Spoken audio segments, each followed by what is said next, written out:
महंत, महंत म्हणजे त्यांच्या मठाचा नेता, मठपती. आता इथे विचारत ऐकू नका, फक्त विचार करा. ज्या वेळेला फक्त बैलगाडी होती, सायकल नव्हती तशी, बाकीच्या गाड्या वगैरे विसरून जा, या आगगाडीचं इंजिन वगैरे सुद्धा नंतर आलं. ज्यावेळेला फक्त बैलगाडी आणि श्रीमंतांच्याकडे घोडागाडी आणि असेलच एखाद्या राजाकडे तर रथ, ही साधन होती इकडून तिकडे जायची. अशा वेळेला या माणसाने संपूर्ण भारतात 1100 मठ स्थापन केले. रुद्र शत संख्या, रुद्र म्हणजे 11, शत म्हणजे 100, 1100 मठ स्थापन केले.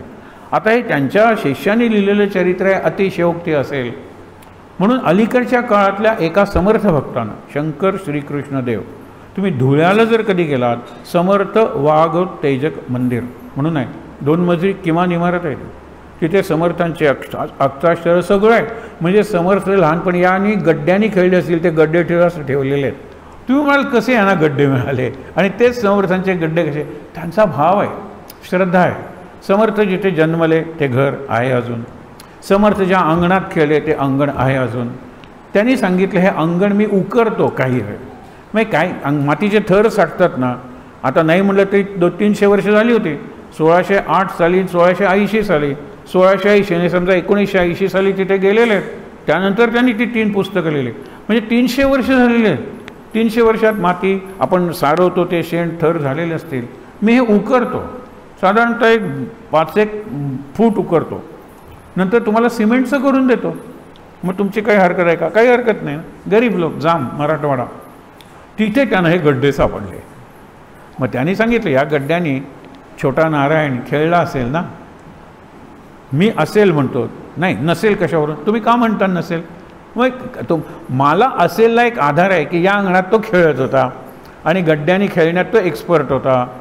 तो आऊटच व्हायचा नाही म्हणून मुलं रडायचे. आपल्या महाराजांचं हे चरित्र आहे.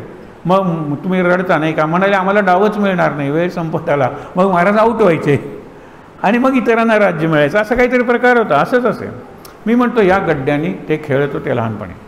अशा त्यांनी वस्तू जमवल्या, त्यांनी किती हस्तलिखितं जमवली, बापरे, दासबोधाच्या किती प्रती तिथे आहेत. मग ज्यांना अभ्यास करायचा आहे समर्थांचा, त्यांनी बाकीच्या लायब्ररीत सोडा, पण या धुळ्याला गेलं पाहिजे. त्या समर्थ वाघोत्तेजक मंदिर, वाघोत्तेजक मंदिर बघा तुम्ही. एक माणूस काय करू शकतो, तर हा माणूस म्हणाला 1100 मठ मला शोधून काढले पाहिजेत. 1100 मठ, 300 वर्ष झालेली आहेत. मठ काय काय टिकत नाही बऱ्याच वेळा, भांडणातच होतात ना. एकटा माणूस असून त्याला मुलं नसतील ना तर बरं आहे, रतन टाटा वगैरे सगळं चांगलं आहे. हा आता वारस येतील ना, म्हणजे भावाची कुठली तरी फ्रेंच बायको, तिचं कोणीतरी फ्रेंच असेल, या भावाचे, असं करत करत आता वारस येतील, आता भांडणं सुरू होतील. ब्रह्मचर्य तोपर्यंत व्यवस्थित चाललं होतं. समर्थ ब्रह्मचारी, पण भाऊ होताना मोठा लग्न झालेला. म्हणजे समर्थानंतर गादी निर्माण झाली.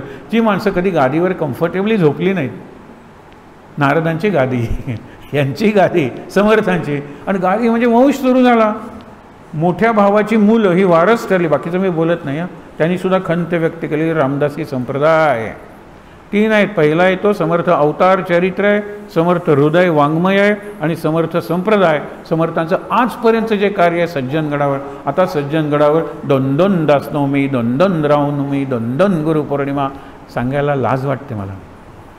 म्हणजे जसं ओढतात ना आमच्याकडे या, आमच्याकडे तसलं काहीतरी प्रकरण तिथे झालेलं आहे सज्जनगडावर.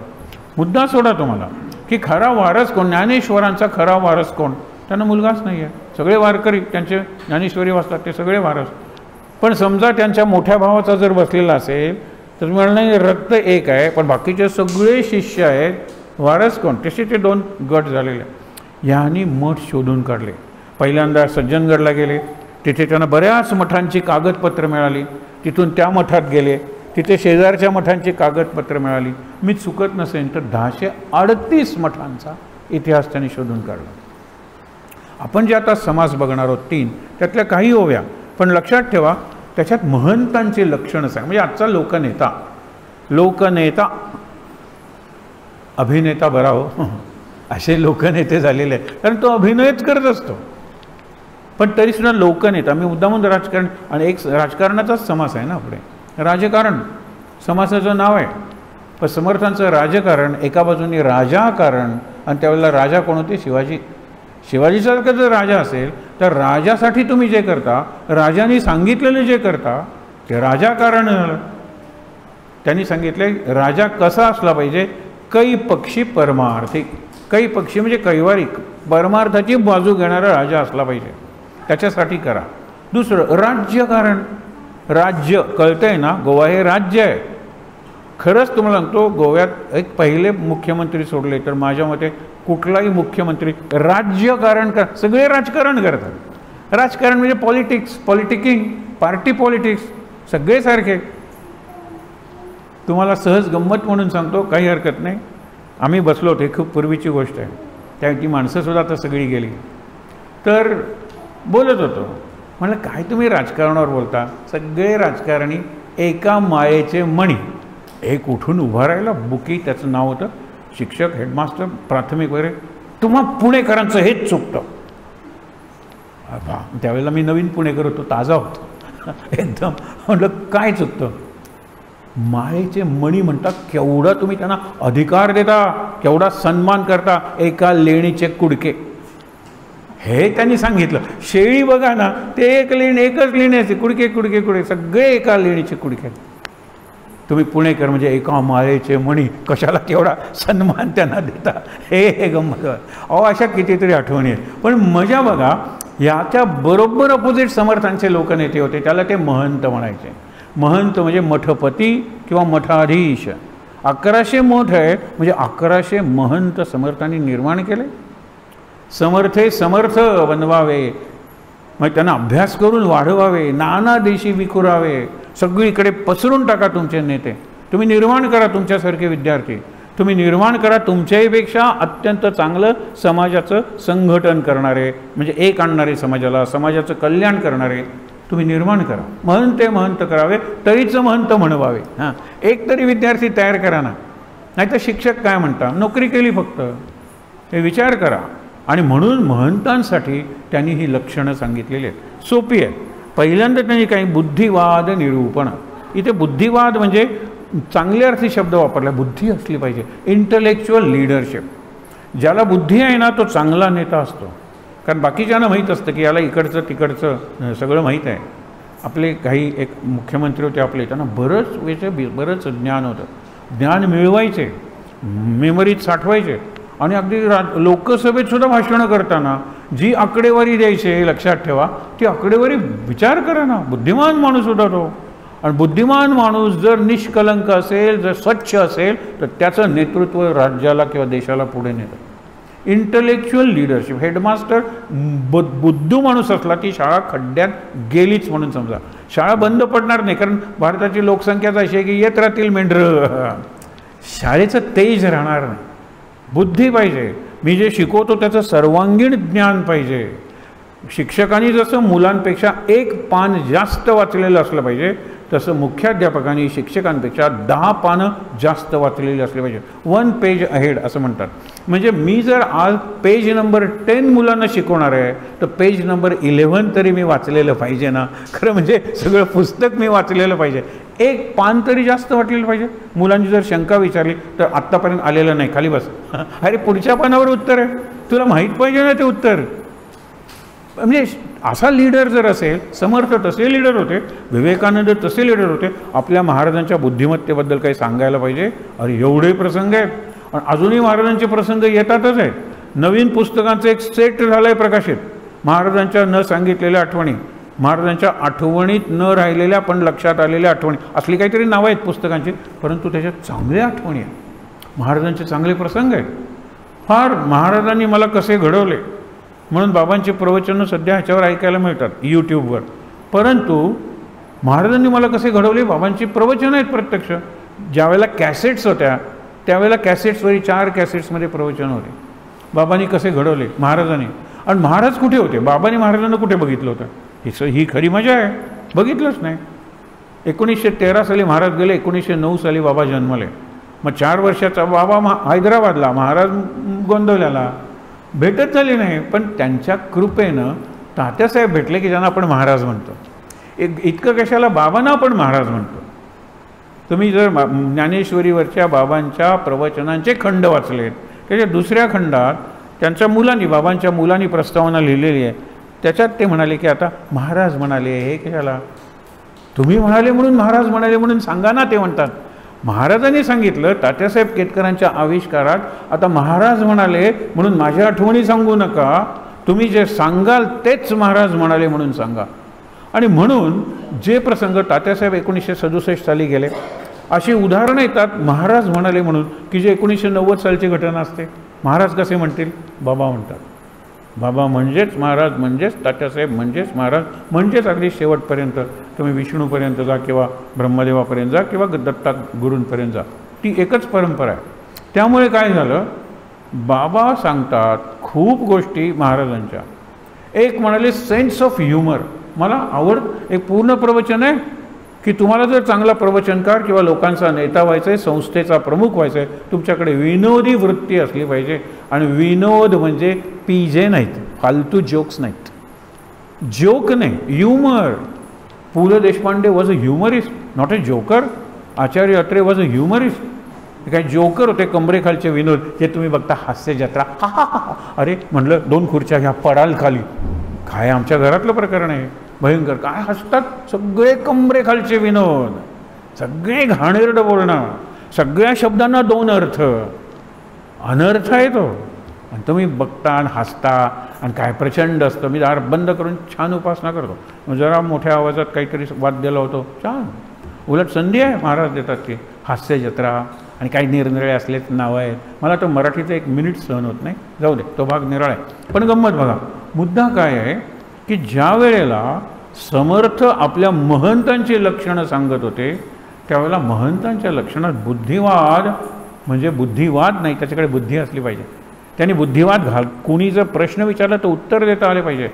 आपल्याला 4 महत्त्वाची लक्षणं सांगितलेले, प्रमुख ते मुख्य ते हरिकथा निरूपण. कथा म्हणजे कीर्तन, निरूपण म्हणजे प्रवचन, दोन्ही यायला पाहिजे. जो मुख्य आहे मठपती त्याला दोन्ही यायला पाहिजे, हरिकथा आणि हरिनिरूपण.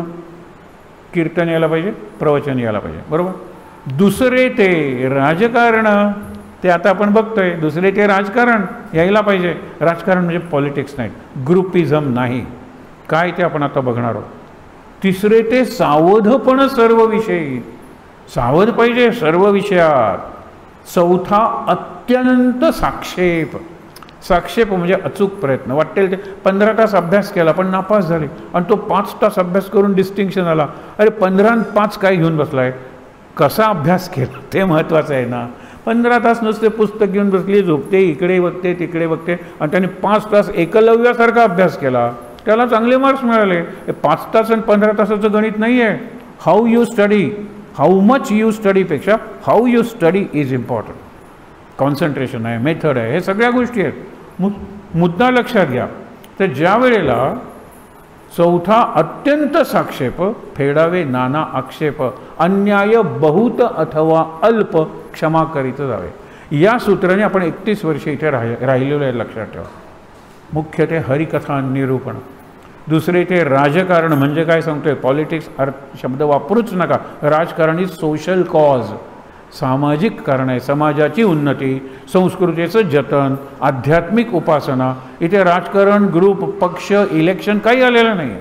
हे मुद्दा म्हणलं. दुसरे ते राजकारण. तिसरे ते सावधपण, सर्व विषय, सर्व विषयात सावध पाहिजे, सगळ्या बाजूनी सावध पाहिजे. गैरसावध, बेसावध, असावध समर्थांना आवडणारच नाही.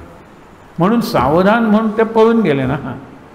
आणि आपण शुभमुहूर्त पहिल्यांदा सावधान, तिथे आपण बेसावध राहायला सुरुवात होते. शुभमंगल सावधान कानात येऊन सांगतो. सिंगापूरची रिझर्वेशन झाली आहे हनीमूनचे, झाला.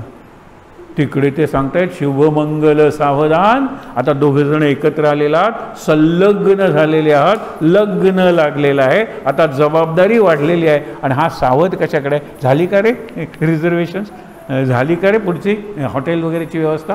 बस जिथे सावध राहायला पाहिजे तिथे मी पूर्णपणे बेसावध आहे, आणि जिकडे बेसावध असणंच आवश्यक आहे तिथे मी अतिसावध आहे. हे समर्थ म्हणतात, सावधपणच सर्व विषयी.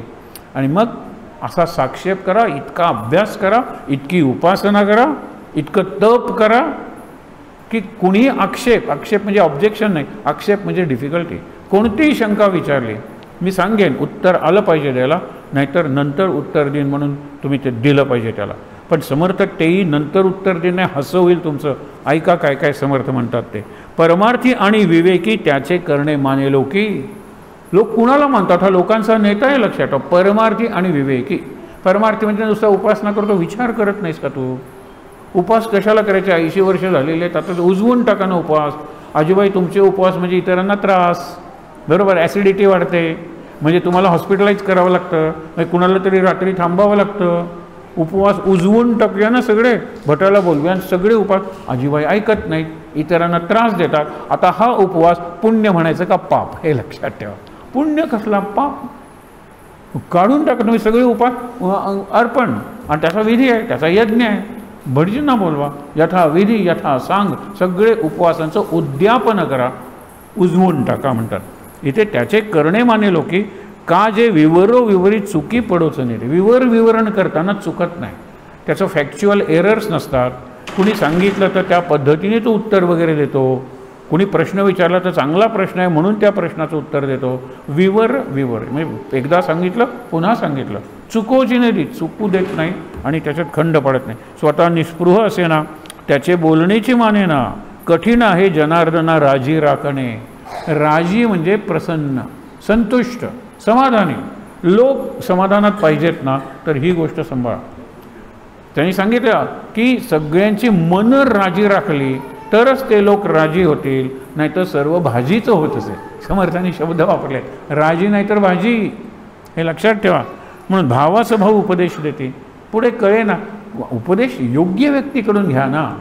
आता भावाचं भाऊ देते, समर्थांना सुद्धा भावाला सांगितलं होतं, भाऊ म्हणाला मी देणार नाही, रामानेच उपदेश दिला त्याला. मोठा भाऊ धाकट्या भावाला देतो, अपवाद निवृत्तीनाथांनी ज्ञानदेवानं उपदेश केला होता, दोघांचा अधिकार तेवढाच होता. उगीच आपलं उपदेश तुम्ही देता. पुढे होते फजिती, ते म्हणतात पुढे फजिती होते, कारण ह्याचं ओळखीच्या लोकात महंती मांडूचं नाही. जिकडे लोक तुम्हाला ओळखतात तिथे मोठे होऊ नका, मी कुणीतरी असं मानू नका, ते लोक तुम्हाला ओळखतात, तिथे राहूच नका, त्यांनी सांगितलं. म्हणजे त्या मठाचं इकडे शंकराचार्यांनी सांगितलं ना, दक्षिण भारतात जन्मलेलाच इकडे उत्तर म्हणजे बद्रीनाथ वगैरे आहे ना, तिथे तो पुजारी होईल, आणि उत्तर भारतात जन्मलेला दक्षिण भारतात म्हणजे केरळमध्ये वगैरे होईल. जन्मलेला शब्द अंडरलाईन केलेला आहे.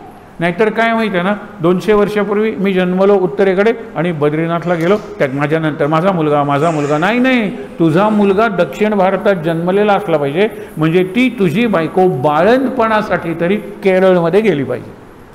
फार महत्त्वाचं आहे. तुला केरळमध्ये पाहिजे तर उत्तर भारतात जन्माला पाहिजे मुलगा. नियम घालून द्या, अंडरलाईन, जन्म झाला पाहिजे. आणि म्हणून ते राखलं ना. हुकीसारखा भरी भरे विवेक सांगता न धरे. हुक्की आली निघाला, चला जाऊया, असे काहीतरी लोक असतात. हे आपण त्याला म्हणतो ना की आम्ही पिशाच वृत्तीत असतो, काही जण अवलिया वृत्तीत असतात, तुकाई वगैरे असतात, त्यांचा अधिकार निराळा असतो, त्याला उन्मनी अवस्था म्हणतात, त्याला अवधूत अवस्था म्हणतात. बाकीच्यांची पिशाची अवस्था भूतासारखे करतात. हुकी आला निघून गेला. त्याचं काय विवेक सांगता दूरदृष्टीचे पुरे साधून. दूरदृष्टी नसेल ना तर त्याला साधू नाही. साधूना पुढची दृष्टी असली पाहिजे. साधूनी मागचं जाऊ दे रे, वाल्या जाऊ दे, आता तुला वाल्मिकीच बनवतो, ही पुढची दृष्टी आहे. म्हणून साधू नारद हे लोकांचे नेते आहेत. हे सगळ्यात महत्त्वाच्या ज्या ओव्या आहेत ना, आम्ही 21वा जो महिना साजरा करणार आहोत चैतन्य अंगणमध्ये, त्या 21वा आमचा 21वा दशक असेल किंवा 21वा समास असेल किंवा त्या दशकातला, सगळ्या महत्त्वाच्या ओव्या आहेत ना दासबोधातल्या. आता हे बघा ना, उत्कट भव्यतेची घ्यावे, मळमळीत अवघे त्यागावे, निस्पृहपणे विख्यात व्हावे भूमंडळी. निस्पृह, मला कशाचीच गरज नाही, मी लंगोटी घालतो. महाराज म्हणाले कशाला देता मला? काल तुम्हाला सांगितलं ना, महाराज 4 दिवस राहा, तुम्हाला हा कमंडलू देतो, कारण कमंडलून बाहेरून पत्रा सोन्याचा आहे. फोडून टाकला महाराजांनी. तुला काय वाटलं सोन्याचं म्हणून मी थांबेन इकडे, आत्ता जातो निघून. सोनं वगैरे मला कशाला पाहिजे, आम्ही लंगोटीवाले, आम्हाला तेवढं पुरतं. म्हणून सांगितलेलं आहे उत्कट भव्यतेची घ्यावे. जे जे उत्कट उदात्त सुंदर महन आपण म्हणतो ना, मधुर जे जे, ते स्वतंत्र ते भगवती, ते स्तोत्र आहे. जे उत्कट आहे, उदात्त आहे, उत्कट भव्यतेची मळमळीत अवघेची टाकावे. जे मिळमिळीत आहे, जे गुळगुळीत आहे, जे बुळबुळीत आहे, आपण म्हणतो ना, त्याला काही अर्थच नाही आहे, टाकून द्या, काही अर्थ नाही आहे त्याच्यात. निस्पृहपणे विख्यात, निस्पृह, त्यांना तुम्ही द्या, ते घेणार नाहीत आणि घेतले तर लगेच दुसऱ्याला देऊन टाकते. विवेकानंदांची किती आहेत, 2 संस्थानांनी त्यांना आग्रह केला, कोल्हापूर आणि मैसूर.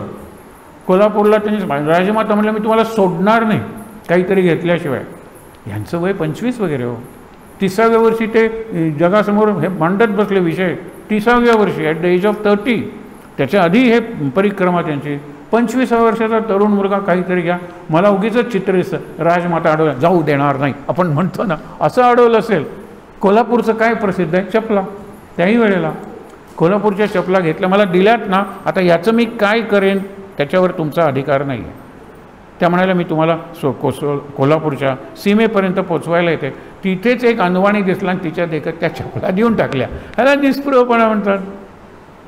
म्हैसूर म्हणाला की तुम्ही काहीतरी घेतलं पाहिजे. अरे मला काही नको आहे, नाही काहीतरी घेतलंच पाहिजे. म्हैसूरचं काय प्रसिद्ध आहे, चंदनाच्या वस्तू. मग एक बॉक्स दे, दिलीस, आता मी याचं काही करेन. तिथे बोलवलं की ज्यांनी त्यांची सेवा केली होती, ये रे घेऊन जा. हो ना, नाही म्हणलं की तुमच्या भावना दुखावल्या जातात ना. चला मी घेतो आणि देतो, मला संग्रह करायचाच नाही, साठवायचं काहीच नाही. अक्षर बरे, बघा तो लोक त्यावेळेला प्रिंट नव्हता. अक्षर बरे, वाचणे बरे, अर्थांतर सांगणे बरे. स्पष्टीकरण करून सांगायला नको का, ग्रंथ निरनिराळे अर्थ सांगायला पाहिजेत, उदाहरणं दिली पाहिजेत. म्हणून अर्थांतर. गाणे नाचणे अवघेची बरे, पाठांतर. कीर्तन आहे ना, हे कीर्तनात नाचायला लागतात. कीर्तनात काही कीर्तनकार सुंदर नाचतात, नृत्य करतात. काही जण उगीच हे असे करतात, चांगलं आहे, काही हरकत नाही. पण नृत्य हा कीर्तनाचा एक भाग आहे. नाचू कीर्तनाचे रंगी ज्ञानदीप, म्हणजे रामकृष्ण हरी गोविंद या नावाचे निखळ प्रबंध. माझी आत्मचर्चा उदंड गाते, गाणं आहे शेवटी. आत्मचर्चा करताना वृक्ष नाही आहे, तिथे मी असतो अर्जुना, हे सांगितलेलं आहे. पुढे लक्षात ठेवा की दीक्षा बरी, मैत्री बरी. म्हणजे दीक्षा दिलीत, आता तू माझा शिष्य झालास, म्हणजे तू तुच्छ झालास असं नाही, मैत्री राखा त्याची. शिवाजी महाराजांना ज्या वेळेला शिष्य केलं आणि पुढे शिवाजी महाराज म्हणायला लागले अमात्यांना, आपण आता गुरुबंधू. समर्थांनी लगेच काय केलं, इथून पुढे राज दरबारातल्या कुणालाही मी देणार नाही, कारण समकक्ष झाले ना. शिवाजी महाराजांचा मोठेपणा अमात्याला म्हणतात आपण गुरुबंधू, म्हणजे आपण एका योग्यतेचे. अमात्य चांगले म्हणून बरे, तो उद्या शिवाजीला जर फरमान सोडायला लागला, आपण गुरुबंधू, माझा ऐका तुम्ही, भयंकर होईल. त्यांनी एकाही राजघराण्यातल्या किंवा राजदरबारातल्या व्यक्तीला समर्थांनी दीक्षा किंवा अनुग्रह दिला नाही. हे शिकायचं असतं. अखंड हरिकथेचा छंदू, तो जो महंत आहे तो हरिकथाच, पहिले ते हरिकथा, हरिकथेचा त्याला छंद आहे, करतोच तो. आणि मुख्य म्हणजे सकळास लागे नाम वेडू, नामाचं वेड लावतो सगळ्यांना, तरच तो महत्त्वाचा. सगळीकडे समर्थ तेच सांगतात, जे महाराज सांगतात हे सगळं आहे, पण नाम नाही आहे. स्वतः नाम घेऊन दुसऱ्याला नाम घ्यायला लावत नाही, नाही उपयोग. म्हणून नाम वेडू सांगितलं. प्रकट जयाचा प्रबोधू सूर्य जैसा. त्याच्याकडे बघितल्यानंतर हां याच्याकडे उत्तर मिळेल, हां याने अभ्यास केला आहे, हां याच्याकडे थोडं ज्ञान आहे, हां सूर्य जैसा समर्थांचा महंत येतो. पुढे सांगतात संगतीने मनुष्य पालटे. त्याच्या संगतीत जो जातो, त्याच्या सहवासात जो राहतो, सत्संगात जो असतो, त्याचा स्वभाव बदलला पाहिजे, थोडा तरी बदलला पाहिजे. उत्तम गुण तत्काळ उठे, अखंड अभ्यासी लगटे समुदाय. हे राजकारण आहे, समुदाय, माणसानं एकत्र राहणार. कुठल्या माध्यमातून, उपासनेच्या माध्यमातून, भक्तीच्या माध्यमातून, नामाच्या माध्यमातून आणा ना, उत्सवाच्या माध्यमातून सुद्धा आणा, चालेल, पण हे महत्त्वाचं आहे. आणि म्हणून शेवटी सांगतात या कारणे सावधान असावे. सावधान त्यांचा महत्त्वाचा शब्द आहे. या कारणे सावधान असावे, जितुके होईल तितुके करावे, भगवत कीर्तीने भरावे भूमंडळ. हे समर्थांचं आहे, भूमंडळ. पुढे ते म्हणतात ब्रह्मांड भेदून हरिकथा पैलाडण्यावी. ब्रह्मांड भेदून, अरे आता आपलं एक आहे ते ह्याच्याकडे निघाले, सूर्याच्या कोरोना म्हणून जो भाग आहे त्याच्यात प्रवेश केला. सूर्यापेक्षा जास्त टेम्परेचर तिथे, आणि ते आपलं यान पुढे जाते अमेरिकेचं, आणि ते वितळलं नाही आहे इतकं का, मला वाटतं काही लाख डिग्री टेम्परेचर असेल. वितळलेलं नाही, असं मेटल तयार केलेलं आहे आणि पुढे जाते आणि फोटो पाठवते. काय सुंदर फोटो आहेत ते. दुसरे एक यान 77 साली 1977ला सोडलं आहे. ती 23 वर्ष आणि 25 48 वर्ष ते आपले सोलर सिस्टीम केव्हाच गेलेलं आहे पार करून. इतकं दूर ते चाललेलं आहे, अजून फोटो पाठवतो आपल्याला. 77 सालापासून जवळजवळ 50 वर्ष ते यान अत्यंत प्रचंड वेगानं, लक्षात ठेवा, चाललंय, अजून चाललंय. कुठे पोचलाय माणूस? त्यांना शोध घ्यायचा आहे की माणसासारखे कुठे वस्ती आहे का या प्रत्येक ठिकाणी. म्हणून हे यान जे पायोनियर त्यांनी पाठवलं आहे त्याच्या पुढे एक पत्र आहे आणि तो अशा मेटलचा आहे की ते मेटल वितळणार नाही आहे. आपण ताम्रपत्रासारखा म्हणूया, त्याच्यावर स्वस्तिक आहे, त्याच्यावर श्री आहे, त्याच्यावर ओम आहे, त्याच्यावर काही संस्कृत लिहिलेलं आहे, त्याच्यावर निरनिराळ्या लिपी आहे, निरनिराळ्या संस्कृतीतलं लक्षण आहे. पण भारतातलं सगळ्यात जास्त आहे, कारण ही संस्कृती दुसरीकडे पसरली असेल किंवा ते लोक इथे आलेले असतील. आता ज्याच्यावर संशोधन चाललेलं आहे, जास्त सांगत नाही. शेवटी काय म्हणतात की एकांती विवेक करावा, एकांत पाहिजे. जो लोकांचा नेता आहे ना त्यांनी थोडा एकांत पाहिजे. एकांती विवेक करावा, आत्मा राम ओळखावा. हा बाहेरचा राम अयोध्येचा वगैरे ठीक आहे ना, चरित्र झाली. स्व काय, स्वरूप काय रामाचं, आत्मा राम ओळखावा. आणि मग काय होईल, येथून तेथवरी गोवा काहीच नाही. गोवा समर्थांचा आवडता शब्द, आणि गोवा म्हणजे गुंता. आपल्या जानव्याचा जरी गुंता झाला तरी सोडवायला दुसऱ्याची मदत घ्यावी लागते, कारण जानवं हलकं बारीक कसं होत जातं गुंता सोडवणं. गोवा म्हणजे गुंता. तुम्ही जर एकांती विवेक करावा केला, आत्माराम ओळखवला, तर कुठेही तुमची गुंता होणार नाही. मनाची ये गुंथी गुंफी याला शेरा. जाऊ दे. पुढे काय सांगतात की यत्न निरूपण. यत्न तो देव जाणावा हे सांगणारा हा संत आहे. म्हणून बाकीचे लोक यांना संत मानतच नाहीत. हे वारकरी संप्रदाय एकही मनाचा श्लोक, एकही दासबोधातली ओवी वापरत नाहीत, कारण समर्थ हे लोकनेते होते. यत्न तो देव जाणावा. दुसरे आम्ही म्हणतो प्रयत्नांती परमेश्वर, म्हणजे आधी प्रयत्न करा मग परमेश्वर. ते म्हणतात प्रयत्न हाच परमेश्वर.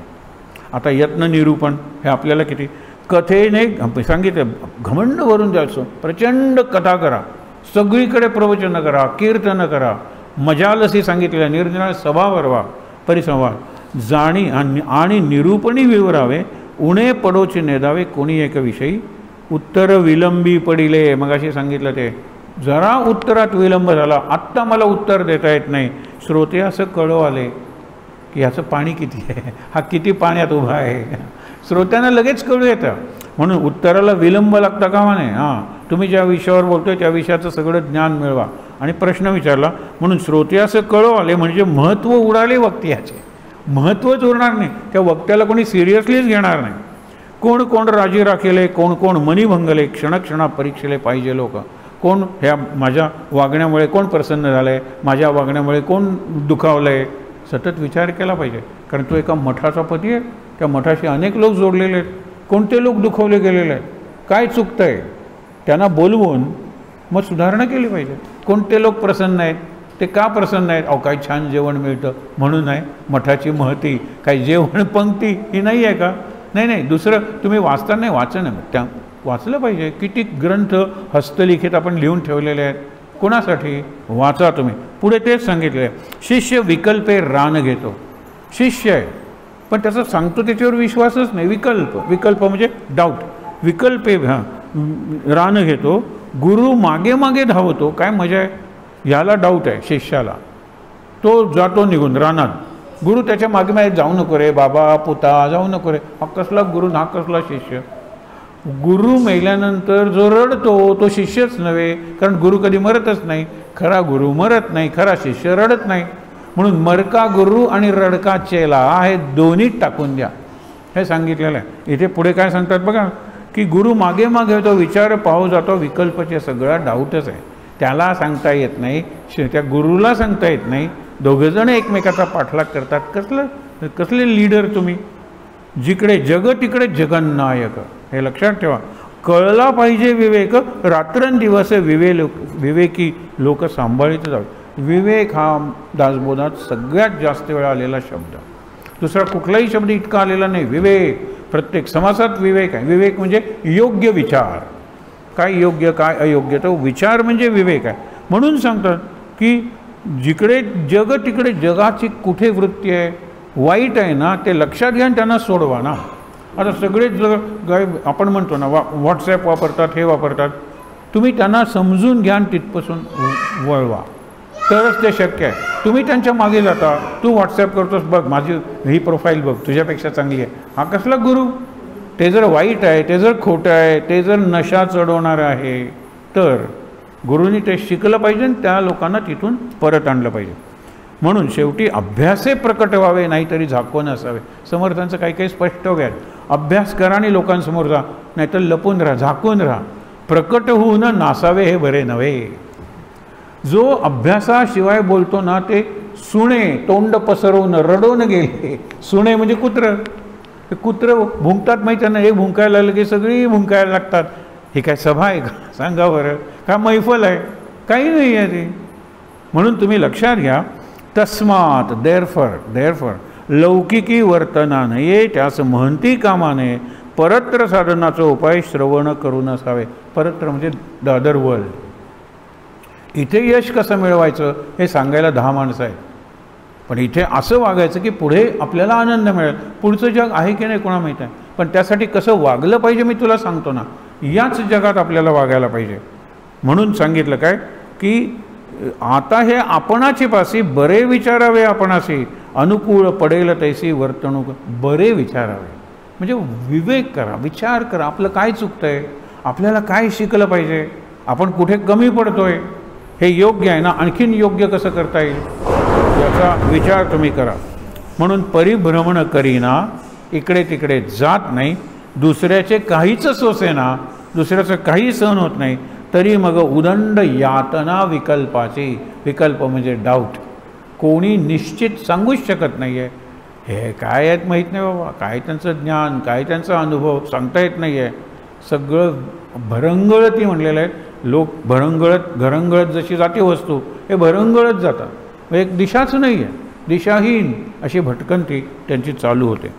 शेवटचा जो आहे समास तो चांगला आहे, सदैव नाही. आपण पुढचा बघतोय, उपाधी लक्षण निरूपण. समर्थांना किंवा ह्यांना उपाधी कमीत कमी पाहिजे. हल्ली बघा ना की काही यांचे जे गुरु असतात, काय त्यांचा लवाजमा, हे छत्र काय, चामर काय, 10 बोटात 10 अंगठ्या काय. मला एकाने विचारलं, ते आमच्याकडे आले होते, 10 बोटात 10 अंगठ्या, हो 15 बोटं नाहीत म्हणून. नाही तर 15 बोटां, दुसरं उत्तर काय देणार आहे त्यांना? आम्हालाही पटत नाही. म्हणून लक्षात घ्या की असे नका हो तुम्ही स्वतःचं मूल्य वाढवा, ज्याला इंट्रिन्सिक वर्थ म्हणतात किंवा इंट्रिन्सिक व्हॅल्यू. तुझा विचार काय आहे, तुझ्याकडे कोणती कला आहे, तुझ्याकडे कोणत्या प्रकारचं कौशल्य आहे, यावरून तू इतरांवर इन्फ्लुएन्स पडतो. तुझे हा मुकुट कसा आहे, तुझा रथ कसा आहे, तुझी गाडी कशी आहे, याच्यावरून काही दिवस लोक तुमचं ऐकतील, नंतर फेकून देतील. हे लक्षात ठेवा. म्हणून सृष्टीमध्ये बहु लोक परिभ्रमणे कळे कौतुक, नाना प्रकारीचे विवेक आढळू येते. सगळ्या प्रकारे विचार करणारी मंडळी आहेत. तुम्ही फिरा ना, एके ठिकाणी बसू नका. साधू हिंडता बरा, 3 दिवस एके ठिकाणी थांबा. त्याला म्हणले, काही क्षेत्र संन्यासी असतात, काही चर संन्यासी असतात, इकडून तिकडे जातात. काही जण मठ स्थापून राहतात. तुम्ही मठ स्थापून राहणार आहात, पण त्याची तयारी करण्यासाठी फिरा, देशभर फिरा, समाजातून फिरा, निरीक्षण करा, बघा काय ते. किती प्रपंची जन अखंड वृत्ती उदासीन, सुखदुःखे समाधान दंडळेना. समाधान आहे ना ते ज्यांचं स्थिर आहे ना, त्या लोकांचं कसं जगतात ते कसं एवढं आनंदात आहे. झोपडपट्टीत जेवढे आनंदी लोक आहेत ना, तेवढे आल्तिनो वगैरे इकडे किंवा जुहू तिकडे नाहीत. श्रीमंतांची घरं आहेत, किल्ल्यासारखी आहेत, शेजारी काही संबंध नाही. पण झोपडपट्टीत कुणाचं लग्न असेल ना, तर कमी जर पडले ना पैसे, तर तो म्हणतो मी त्यांना रिक्षातून नेणार होतो, पण आता शक्य नाही ते. का? कारण तुम्हाला जे 50,000 कमी पडत होते, मी माझी रिक्षा विकली. बघा, माझी रिक्षा विकली, ते 50,000 दिले. आपल्या मुलीचं लग्न झालं पाहिजे, त्यात काही कमी पडता कामा नये. पण माझी इच्छा होती की पहिलं देवाचं दर्शन लग्न झाल्यानंतर माझ्या रिक्षातून मी घेऊन जाणार होतो. आता मी घेऊन जाऊ शकत नाही, कारण रिक्षा विकली. या मुलीच्या लग्नात अडचण येऊ नये म्हणून. ही झोपडपट्टी आहे. हे पूर्वीची चाळ असतात ना, आपली घरं अशी होती ना, भिंतीला भिंत लागून, त्याला शेजार म्हणतात. शेजार धर्म गेला, आता प्रत्येकाचं घर हा एक किल्ला आहे. बाजूचं माहीत नाही, इकडचं माहीत नाही, सगळा प्रकारे हे नको म्हणतात. म्हणून सकळ अवगुणामध्ये अवगुण, आपले अवगुण वाटती गुण. हा सगळ्यात जास्तीत जास्त दुर्गुण काय माहिती आहे ना, आपला दुर्गुण आहे ना तो आपल्याला गुण वाटतो, दुर्गुण गुण वाटतो. आणखीन काय सांगणार आहात तुम्ही? म्हणून एक जण मला सांगत होतं, आपलं बुवा असं आहे, रविवारी कधी लवकर उठत नाही, आपलं बुवा असं आहे. हां, उठल्यानंतर 2 वर्तमानपत्र घेऊन पहिल्यांदा टॉयलेटमध्ये, आपलं बुवा असं आहे. त्यावेळेला सप्लिमेंट असतात ना रविवारी, त्या संपल्याशिवाय बाहेर येत नाही, आपलं बुवा असं आहे. हां, 2 आपलं बुवा असं आहे. 6 वाजेपर्यंत संध्याकाळी त्यांनी आपलं बुवा असं आहे म्हणून मी ऐकून घेतलं. नंतर म्हटलं जरा थांब, तू तुझ्या जीवनाचा गुलाम आहेस का स्वामी आहेस ते सांग. मला विचार. मी सुट्टीच्या दिवशी खूप लवकर उठतो, कारण दुपारी 2 तास झोपू शकतो. मी नको त्या दिशेला निघून जातो, काहीतरी नवीन दिसतं, पक्षी नवीन ऐकू येतात, काहीतरी. आपलं बुवा असं आहे मी म्हणू शकतो. तुझं काय आपलं बुवा असं आहे, दुपारी चमचमीत खायला पाहिजे, आपलं बुवा असं आहे दुपारच्या जेवणानंतर 2 तास झोपलंच पाहिजे, आपलं बुवा असं आहे संध्याकाळी बीचवर गेलंच पाहिजे, आपलं बुवा असं आहे संध्याकाळी बाहेरच जेवण केलं पाहिजे. काय आपलं बुवा असं आहे? हा बुवा कोण? हा बुवा कोण? हे तू म्हणजे तेच म्हणतात आपले दुर्गुण आहेत ना, ते गुण वाटायला लागतात. आपलं बुवा असं आहे म्हणून हल्ली लोकांना नवश्रीमंत म्हणतात ना, नवो रिच, न्यूली रिच. तुम्ही त्यांच्या घरात जा, मिडल क्लास आहेत, दरिद्री मिडल क्लास आहेत. पण उजवीकडे ॲमेझॉन फ्लिपकार्ट आणि इकडे झोमॅटो स्विगी. इकडे झोमॅटो स्विगीचे पॅकेजेस, इकडे ॲमेझॉन अँड फ्लिपकार्ट. आम्ही श्रीमंत आहोत. आमच्या मुली काय मागवतात कळत नाही, आम्हाला फक्त पैसे द्यावे लागतात. म्हणलं यू आर देअर ATM. बरोबर आहे ना. आणि कुठेतरी फिरायला गेला आहे हा मुलगा आणि तिथे सांगतो, हो ते बरं पार्सल आलेलं आहे, 800-900 रुपये असतील, प्लीज पे. हां, काय करणार? प्लीज पे, पेरेंट्स पे हे मागवतात. हे सगळे ॲमेझॉन वगैरेचे ढीग लागतात. कशासाठी? आम्ही श्रीमंत आहोत. आम्ही वीक आहे. अगदी चुकीचा कन्सेप्ट आहे खरंच तुम्हाला सांगतो. हेच आपले अवगुण वाटणे गुण. हा सगळ्या लोक बहुत कष्टी जाता, आपणही अत्यंत त्रासाला, तेथेचे कैसा गलबला कासे असे. लोक जर इकडे दुःखी झालेले आहेत तर तू शांत राहायला पाहिजे, त्यांच्या दुःखावर फुंकर घातली पाहिजे. ते रडायला लागले तू रडायला लागलास, ते नाचायला लागले तू नाचायला लागलास, ते वाटेल तसे वागायला लागले तू वाटेल तसा वागू लागलास. गलबला वाढला. गलबला समर्थांचा आणखीन एक शब्द आहे. गलबला म्हणजे बवाळ, गलबला म्हणजे डिसऑर्डर, गलबला म्हणजे अव्यवस्था, बेशिस्त. त्याला गलबला शब्द वापरतात. मतांचा गलबला. कोणी पुसेना कोणाला. माझं मत ऐक, माझं मत ऐक. प्रत्येकजण ऐकवतो, ऐकत कुणीच नाही. हा सगळा मतांचा गलबला. ते नको आहे. आता पुढे शेवटी सांगतात की शुद्ध विश्रांतीचे स्थळ वांते. शुद्ध विश्रांतीचे स्थळ ते एक निर्मळ निश्चळ, तेथे विकारची सकळ निर्विकार होती. विकार निर्विकार होतात.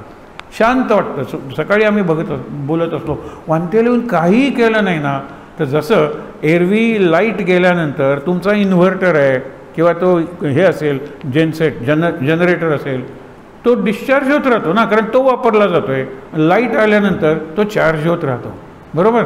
इकडे नुसता बाहेरून जर बघत राहिलो, इथे घुमट आहे आपला, त्याच्यात आता प्लास्टिक घातलेलं आहे, मग माकडाचा कळप जातो. मी हे बघून सांगतो तुम्हाला. एक माकड आत काय बघतो, नखानी एक करतो, व दुसरं माकड त्याला लोंबकायला लागतो, फाटले बघा ते.